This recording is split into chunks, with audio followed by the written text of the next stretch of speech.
Hi friends, welcome to our channel. ఎలా ఉన్నారండి? బాగున్నారా? ఇవాళ నేను మీ ముందుకు ధనియాల పొడి తీసుకొచ్చానండి. మా ఇంటి స్టైల్లో మేము ఎలా చేస్తాం అనేది మీకు చూపించాలనేసి నేను ధనియాల పొడి చూపిస్తున్నానండి. నేను 1/2 kg ధనియాలు తీసుకున్నాను. చాలా అంటే చాలా బాగుంటుందండి. ధనియాల పొడి సూపర్గా ఉంటుంది. కర్రీస్ కూడా గరం మసాలా లేదన్నా కూడా పర్వాలేదండి. ధనియాల పొడి లేదంటే మా ఇంట్లో కర్రీస్ ఇష్టపడరు. బాగలేదు అంటూ ఉంటారు. అందువల్ల ఈ ధనియాల పొడి మా ఇంట్లో ఎప్పుడూ స్టాక్గా ఉంటుందండి.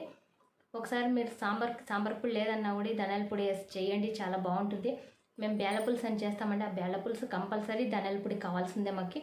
చాలా బాగుంటుంది మునక్కాయ బేల పులుసు. అది నేను చేశాను, రెసిపీ పెడతానండి, చూడండి. మీరు కూడా మీకు నచ్చుతుందని అనుకుంటున్నాను.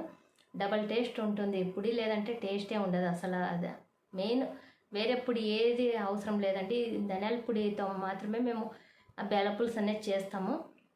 ఒకసారి మీరు చూడండి, మీకు నచ్చుతుందని నేను అనుకుంటున్నాను. మటన్కే కానీ, చికెన్కే కానీ, ఎగ్ కర్రీ కానీ, వెజిటబుల్ కర్రీస్ కానీ, ఆలు కుర్మా కానీ, పలావు, బిర్యానీ, వీటన్నిటికీ కాస్త ఈ పొడి వేశారంటే డబల్ టేస్ట్ వస్తుందండి. సూపర్గా ఉంటుంది. మీకు నచ్చుతుందని నేను అనుకుంటున్నాను. ఒకసారి ట్రై చేసి చూడండి. ముందుగా మన ఛానల్ చూస్తున్నట్లయితే మన ఛానల్లో ఉండే రెసిపీస్ అన్ని చూడండి, ఎలా ఉన్నాయి అనేది ట్రై చేసి చూడండి. మీకు నచ్చినట్లయితే ఆ రెసిపీస్ ఒక లైక్ చేయండి, షేర్ చేయండి, సబ్స్క్రైబ్ చేసుకోండి మన ఛానల్ని సపోర్ట్ చేస్తూ ఉండండి. ముందుగా మన ఛానల్ని చూసిన వాళ్ళు కానీ, చూడబోయే వాళ్ళు కానీ అందరికీ నా హృదయపూర్వక ధన్యవాదాలండి. ఈ ధనియాల పొడికి ఏమేమి ఐటమ్స్ కావాలి, ఎలా తయారు చేయాలో చూద్దామండి. ముందుగా స్టవ్ వెలిగించి బాండ్లు పెట్టాలి. అందులో మనం ఎంత క్వాంటిటీ తీసుకుంటామో అన్ని ధనియాలు వేసేసుకోవాలి. నేను 1/2 kg ధనియాలు తీసుకుంటా అని చెప్పాను కదండి. ఆ 1/2 kg ధనియాలు డబ్బాతో ఈ కప్పుతో 2 కప్పులు అయ్యాయి. ఇప్పుడు కరివేపాకు వేసుకోవాలండి. పచ్చి కరివేపాకు ఉన్నా పర్వాలేదు, ఎండు కరివేపాకు ఉన్నా పర్వాలేదు. మీకు ఒక 2-3 రెమ్మలు కరివేపాకు వేసుకోవాలి. ఒక 2 ఇంచులు లేదా 3 ఇంచులు చెక్క, ఒక 5-6 లవంగాలు, ఆ తర్వాత ఒక 2-3 ఏలక్కిలు, చూడండి ఏలక్కి. ఇప్పుడు వెల్లుల్లి వేసుకోవాలండి. చిన్న గడ్డ అయితే ఒక గడ్డ 1/2 kgకి, పెద్ద గడ్డ ఉంటే కన్నా అర్ధం గడ్డ వేసుకుంటే చాలు. పొట్టు తీయొద్దండి, పొట్టుతో సహా అలాగే వేసుకోండి. అన్నీ ఒకేసారి వేసి ఫ్రై చేసుకోవాలండి. ఇవి ఒక్కొక్కసారి వేసే పని ఏం లేదు. మొత్తం అన్నీ ఒకేసారి వేసి ఫ్రై చేసేయడమే. ఒక 2 నిమిషాలు అలా ఫ్రై చేసిన తర్వాత ఒక 2 స్పూన్లు ఆయిల్ వేసుకోవాలి. ఆయిల్ వేసి లో ఫ్లేమ్ పైన వేయించుకోవాలండి. మరి హై ఫ్లేమ్ పెట్టొద్దండి, త్వరగా అవుతుందనేసి.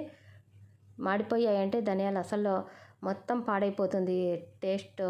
ఈ పొడి ఏ కర్రీకి వేసినా కానీ టేస్ట్ ఉండదు, బాగుండదు. అందువల్ల లో ఫ్లేమ్లో పెట్టి వేయించుకోండి కాస్త ఓపిక్గా. నేను చూపించినట్టుగా వేయించుకోండి. మరి ఎక్కువ మాడగొట్టొద్దండి, ఎక్కువ వేయించొద్దండి, తక్కువ వేయించొద్దండి. ఇప్పుడు మనకి ధనియాలు వేగిపోయాయి.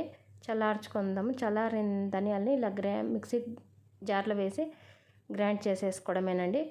ఇప్పుడు చల్లారిన ధనియాలని నేను మిక్సీ జార్లో వేసాను. కాస్త 1/2 స్పూన్ సాల్ట్ వేసాను. సాల్ట్ వేయడం వల్ల మనకి పాడవదండి ధనియాల పొడి ఎన్ని రోజులు ఉంటే కూడా. అందువల్ల సాల్ట్ వేసాను. మీరు 1 kg అయినా వేసి పెట్టుకోవచ్చండి ధనియాల పొడి. 1/4 kg, అర్ధ kg ఎంతైనా వేసి పెట్టుకోవచ్చు, స్టాక్ చేసి పెట్టుకోవచ్చు. పురుగేం పట్టదు. అంటే సాల్ట్ వేసి పెట్టుకోవాలండి. సాల్ట్ వేసి గ్రైండ్ చేసి పెట్టుకోవాలి. అది పాత పడే కొద్దీ టేస్ట్ చాలా బాగుంటుందండి ధనియాల పొడి. మీరు ట్రై చేసి చూడండి. ఇలా మెత్తగా గ్రైండ్ చేసుకోవాలండి. తరిగా ఉండకూడదు, ఉడకలు ఉండకూడదు. ధనియాలు బాగా మెత్తగా గ్రైండ్ చేసుకోవాలి. మీకు కనుక ఈ రెసిపీ నచ్చినట్లయితే కామెంట్ రూపంలో తెలపండి. ముందుగా మీ అందరికీ ఉగాది శుభాకాంక్షలు అండి. అందరూ ఆరోగ్యాలతో బాగుండాలని కోరుకుంటున్నాను. మరో నెక్స్ట్ వీడియోలో కలుద్దామండి. బాయ్.